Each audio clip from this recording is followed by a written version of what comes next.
हम लोग class 12th monthly examination सितंबर 2024 के भूगोल के ओरिजिनल क्वेश्चन पेपर को देखेंगे, जिसमें केवल सब्जेक्टिव का आंसर हम लोग देखेंगे। ठीक है, यहाँ से क्वेश्चन आपके फाइनल एग्जाम में रहेंगे ही रहेंगे। ठीक है, तो चलिए इसको देखेंगे।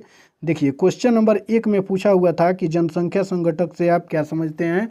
तो पहले इन सभी प्रश्नों को देख लेते हैं, उसके बाद में इन सभी प्रश्नों का उत्तर इस वीडियो में हम लोग देखेंगे। 2 नंबर क्वेश्चन में था कि आयु संरचना का महत्व क्या है।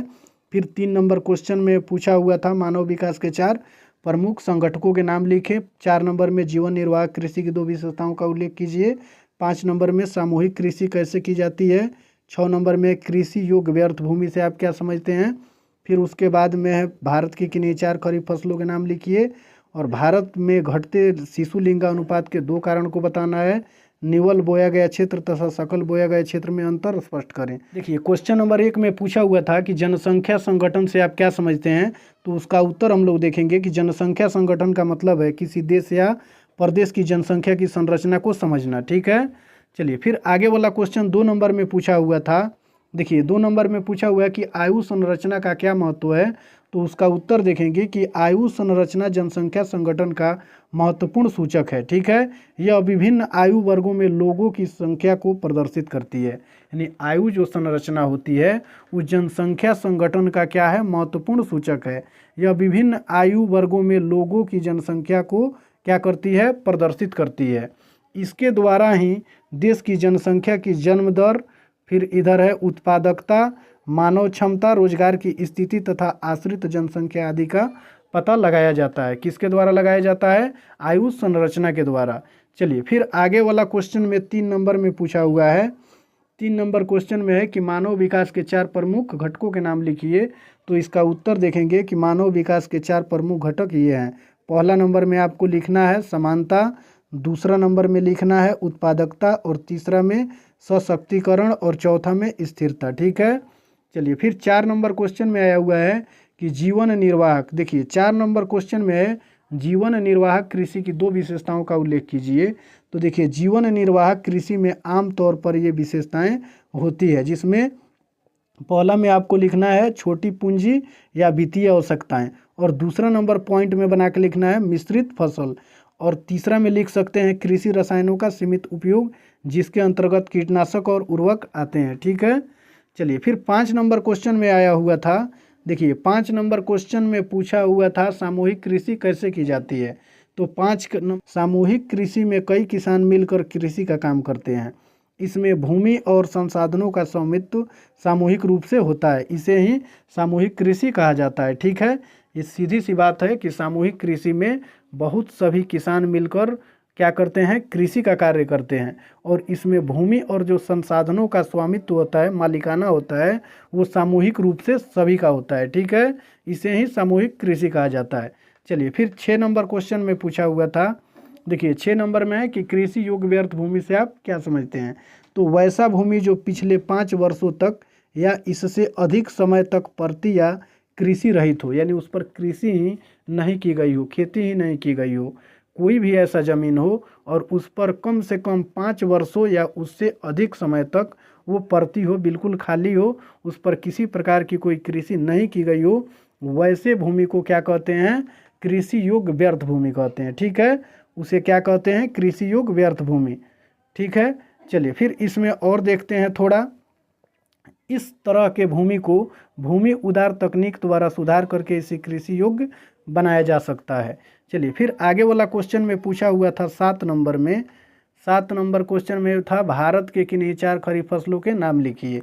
तो देखिए, भारत में खरीफ की 4 प्रमुख फसलों के नाम ये हैं, जिनमें पहला में आप धान लिखिए, दूसरा में मक्का, तीसरा में ज्वार, और चौथा में बाजरा, और ये 5 में आप लिख सकते हैं मूंग, फिर मूंगफली, सोयाबीन और कपास। ठीक है, ये क्या है, सभी खरीफ फसल हैं, भारत की खरीफ फसल हैं। चलिए फिर 8 नंबर क्वेश्चन को हम लोग देखेंगे। देखिए, 8 नंबर क्वेश्चन में, एक मिनट,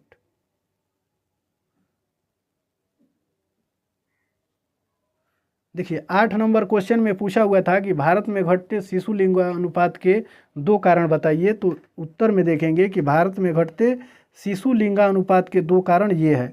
पहला कारण में हम लोग लिखेंगे कि कन्या भ्रूण हत्या। ठीक है, देखिए कन्या भ्रूण हत्या तो पॉइंट बना दिए। अब इसमें देखेंगे कि लिंग निर्धारण के लिए अल्ट्रासाउंड और एमनियोस्टेटिस जैसे तरीकों का इस्तेमाल तेज़ी से बढ़ रहा है।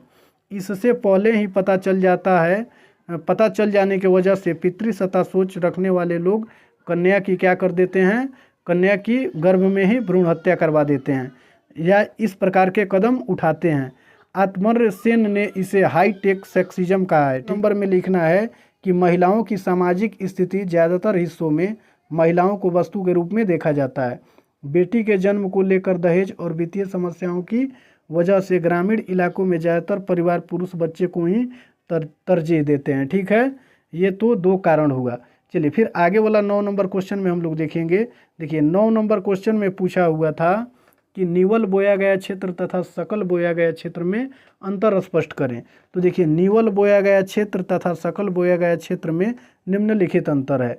निवल बोया गया क्षेत्र वह भूमि जिस पर फसलें उगाई व काटी जाती है, यानी जिस भूमि पर फसल को उगाई और काटी जाती है उसे निवल बोया गया क्षेत्र कहा जाता है। ठीक है, और सकल बोया गया क्षेत्र में देखेंगे, सकल बोया गया क्षेत्र यह कुल बोया गया क्षेत्र होता है। सकल बोया गया क्षेत्र क्या होता है, कुल बोया गया क्षेत्र होता है। इसमें एक बार से अधिक बार बोए गए क्षेत्रफल को उतनी ही बार जोड़ा जाता है जितनी बार उस पर फसल लगाई गई हो। ठीक है, चलिए फिर आगे वाला क्वेश्चन हम लोग देखेंगे। देखिए 10 नंबर क्वेश्चन में है कि फसल गहनता की गणना कैसे की जाती है। तो इसका उत्तर देखेंगे कि फसल गहनता की गणना का फॉर्मूला है फसल गहनता बराबर सकल फसली क्षेत्र बटा शुद्ध बोया गया क्षेत्र गुने 100। ठीक है, ये तो आपका क्वेश्चन नंबर 10 का आंसर हुआ।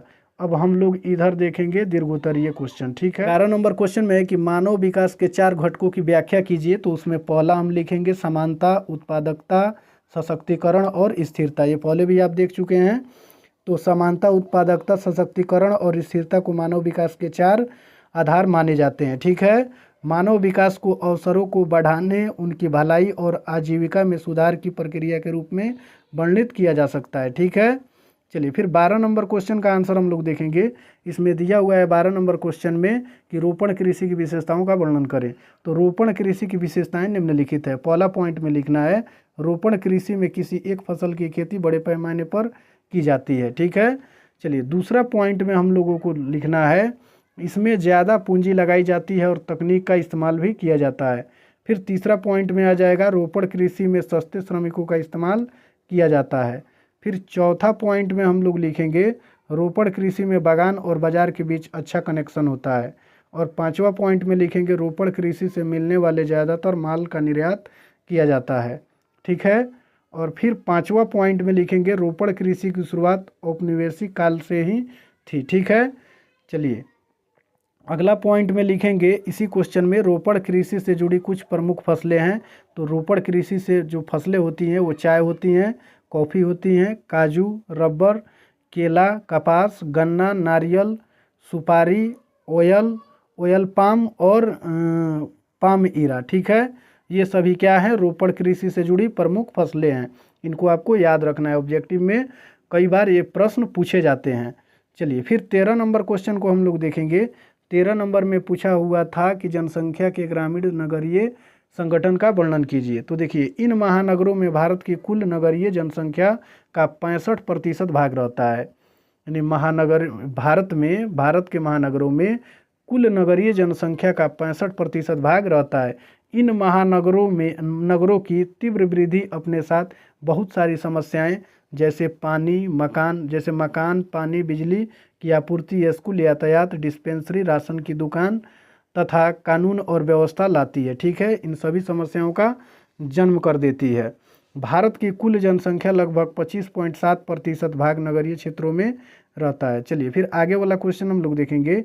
14 नंबर क्वेश्चन में देखिए इसमें दिया हुआ था कि भारतीय कृषि की समस्याओं की विवेचना कीजिए।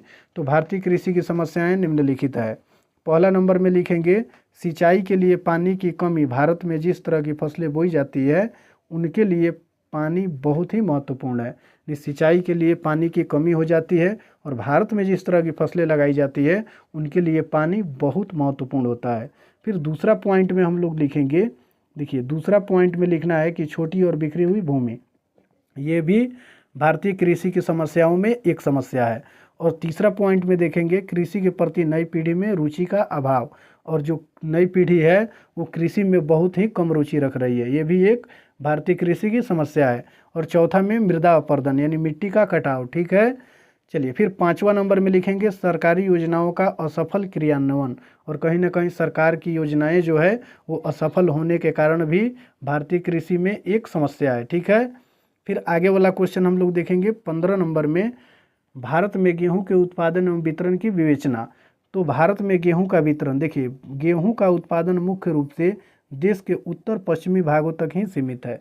भारत में गेहूं का जो उत्पादन है वो मुख्य रूप से देश के उत्तर पश्चिमी भागों तक ही सीमित है, जिसमें पंजाब, हरियाणा, उत्तर प्रदेश और पश्चिम भागों को भारत का अन्न भंडार कहलाने का गौरव प्राप्त है। ठीक है, यानी किसको किसको भारत का अन्न भंडार कहलाने का गौरव प्राप्त है, तो उसमें आता है पंजाब, हरियाणा, उत्तर प्रदेश और पश्चिमी भागों को।